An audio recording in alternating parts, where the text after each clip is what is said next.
Imagine leading an army of over 600,000 men into the vast, frozen wilderness of Russia, expecting a swift victory. What could possibly go wrong? Napoleon Bonaparte's grand invasion of Russia in 1812 remains one of history's deadliest military disasters. After a shaky alliance soured with Tsar Alexander I over trade and territory, tensions boiled over. Napoleon saw the Russian defiance as a direct threat to his control over Europe, and prepared the largest army Europe had ever seen for a campaign of conquest and punishment. But Napoleon was no fool. He knew the dangers of the harsh Russian terrain and brutal winters. He meticulously planned to supply his troops with thousands of wagons, expecting a summer war that would end quickly.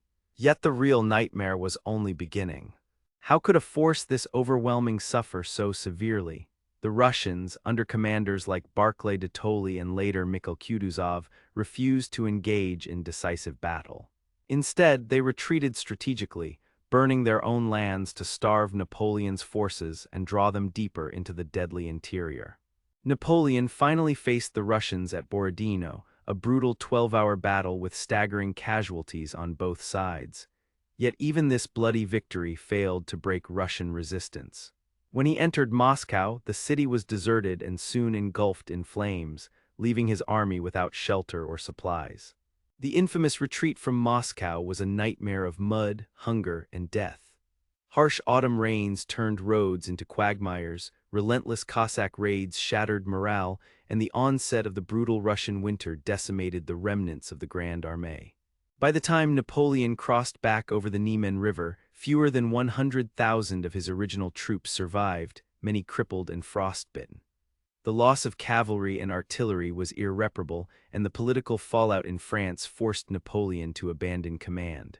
This catastrophe marked the beginning of the end for Napoleon's empire. The invasion shattered his military might and emboldened Europe's enemies to form the coalition that would eventually dethrone him. Napoleon's Russian campaign is a haunting example of how nature, strategic patience, and sheer resilience can thwart even the greatest military genius. What lessons can we learn about ambition, hubris, and the unforgiving power of the Russian winter? Enjoyed the video? Give it a thumbs up and don't forget to subscribe to the channel for more. See you in the next one.